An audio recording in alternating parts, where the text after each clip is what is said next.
There are so many awesome things around us, and all of these are made up of atoms.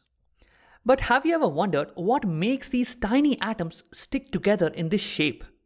Well, that happens because of different kinds of chemical bonds between these atoms. And today we are going to talk about one of them, covalent bond. Basically, these are chemical bonds where atoms mutually share electrons to be together.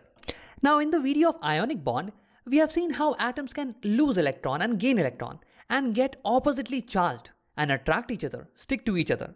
That makes sense, right? But how can atoms stick together by just sharing of electrons? Let's find out. So let's take a fluorine molecule for example. See, one molecule of fluorine has two atoms of fluorine, and these two atoms are sticking together. Now let's see how these atoms are sticking together. Are they losing electron and gaining electron, or something else is happening here? So for this, let's write down the atomic number of fluorine, which is 9. That means a neutral atom of fluorine will have 9 electrons going around it. And its electronic configuration will be 2, 7. That means there are 7 electrons in its outermost shell. Now let's draw the outermost electrons over here. And here we are only going to draw the outermost electrons because, in a chemical reaction, only the outermost electrons participate. Only they are lost or gained, okay?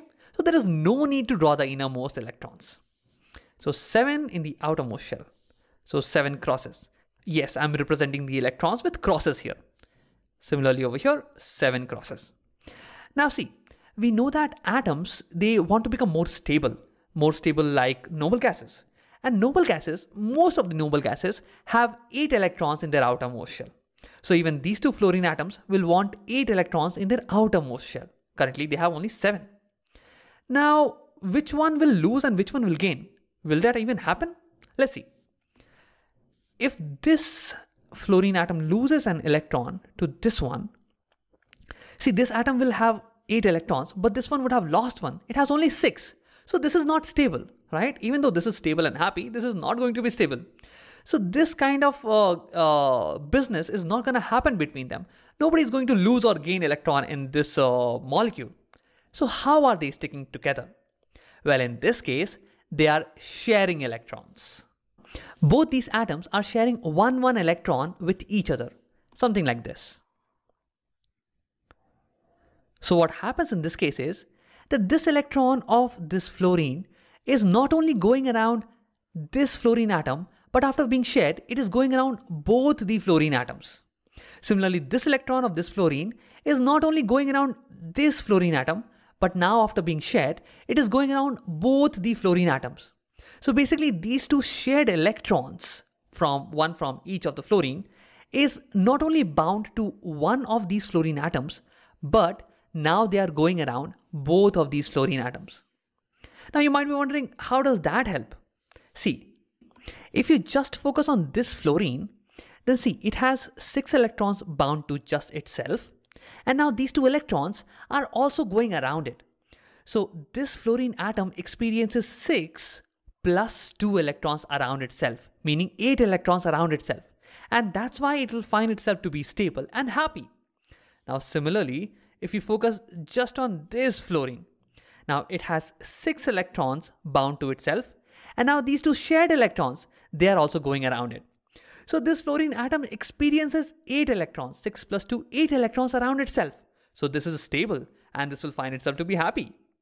So this is how by sharing one electrons, both of these atoms can complete their octet and become stable.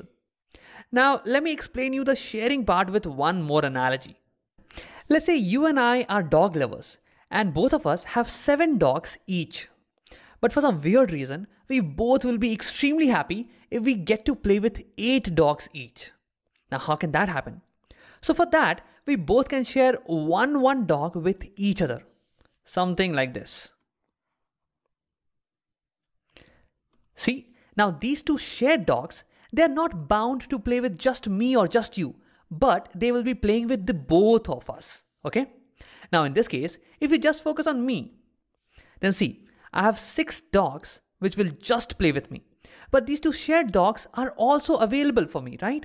So I experience that I have 8 dogs to play with, 6 plus 2, 8 dogs to play with. So I'm extremely happy. Now similarly, if we just focus on you, you have these 6 dogs just to play with you. And now these 2 dogs are shared. So that means even you can play with them. That means you will also experience 6 plus 2, 8 dogs to play with. And that's where you will be extremely happy. Okay? Now this is how, by sharing our dogs, we both get to be happy. Now see, if we want to be happy always, then we'll have to stick together and keep on sharing our dogs, right?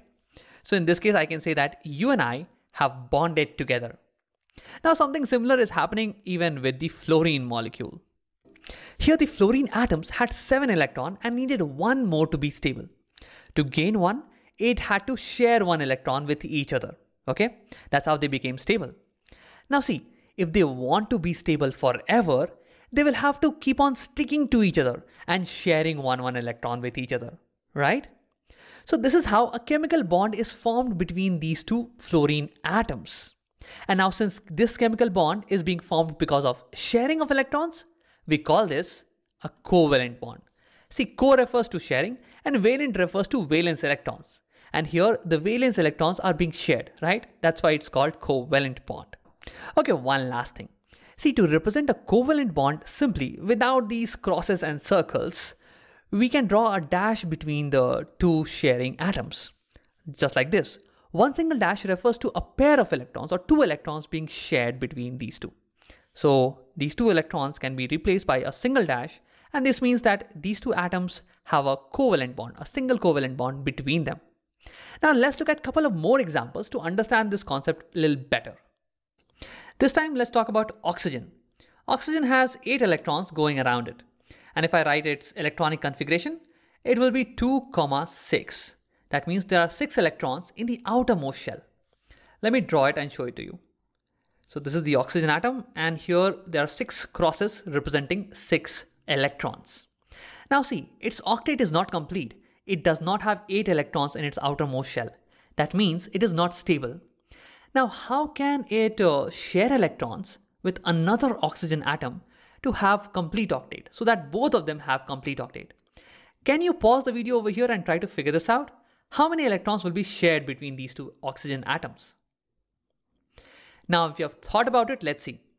So if you thought that they will be sharing 1 electron, let's see what happens.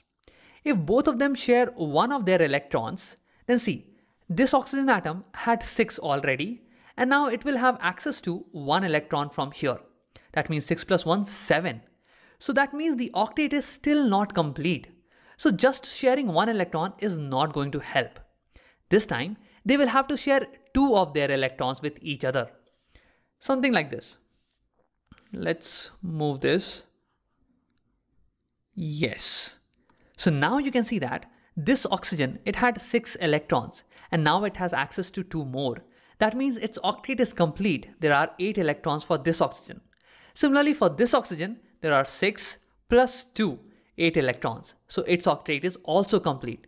So this time, each atom had to share 2 electrons with each other to complete each other's octet. And now both of them are stable. So here in this case, since there are 2 pairs of electrons getting shared, one this and one this, we say that there are 2 covalent bonds between 2 oxygen atoms. So if we have to write this in simple terms, we will say that between 2 oxygen atoms, there are 2 covalent bonds. There is a double covalent bond here. Whereas in case of fluorine, we saw a single covalent bond. Now let's look at one more example. So this time, let's talk about nitrogen. So nitrogen has 7 electrons in total. So its electronic configuration will be 2, 5. That means it has 5 electrons in its outermost shell. That means its octet is not yet complete. Now, can you pause the video and try to draw it by yourself and show how many electrons will be shared between 2 nitrogen atoms so that both of them have complete octet? Pause and try it by yourself first. Now, if you have tried it, let's see. So here I have 1 nitrogen atom and I'm showing 5 electrons in the outermost shell. And here I have the second nitrogen atom. So see, since 1 nitrogen atom needs 3 more electrons, it has 5 in the outermost, 5 plus 3 will be 8. So it needs 3 more electrons. Therefore, it needs to share 3 electrons with the other nitrogen. Something like this. Yes. Now if you see carefully, this nitrogen has 5 plus 3, 8 electrons. Its octet is complete. And similarly, this nitrogen's octet is complete. And this is how they will covalently exist.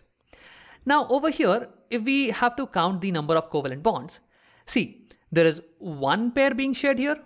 Let me change the color. One pair of electron, second pair of electron, and third pair of electron. So in total, 3 pairs of electrons are being shared between 2 nitrogens. So over here, we see that when 2 nitrogens share electron, there is a triple covalent bond between them. Okay? So we saw that fluorine has single covalent, oxygen has double covalent, and nitrogen has triple covalent. Now one last question. How does hydrogen share electron? And this question is unique because hydrogen has just 1 electron. And it does not follow the octet rule. It does not need to have 8 electrons in its outermost shell to be stable. But instead, it follows duet rule. Meaning, it needs to have 2 electrons in its outermost shell to become stable. Now, with this new information, can you pause the video and think about how 2 hydrogen atoms share electrons to be stable? Now, if you have tried it, let's see. So here I have one hydrogen atom and it has 1 electron, and another hydrogen atom with another electron. Now we know that hydrogen needs 2 electrons to become stable. So in this case, both of these atoms will share 1 electron with each other. Something like this. See, now this hydrogen atom has 1 of its own and then 1 being shared, meaning total 2 electrons. So this will be stable. Its duet will be complete. Similarly, this hydrogen will have 2 electrons around it. So its duet will also be complete. And this is how they will share electrons by a single covalent bond. So here we will write hydrogen has a single covalent bond with another hydrogen. And this is how H2 gas exists in nature. Now let's summarize the video. In this video, we spoke about covalent bonds, basically where atoms share electron to become stable and stick together. We saw that these bonds could be single covalent or double covalent or triple covalent bond. And the major underlying principle was that if atom needs 1 electron, then it needs to share 1 electron. If it needs 2 electrons, then it needs to share 2 electrons. If it needs 3, then it needs to share 3.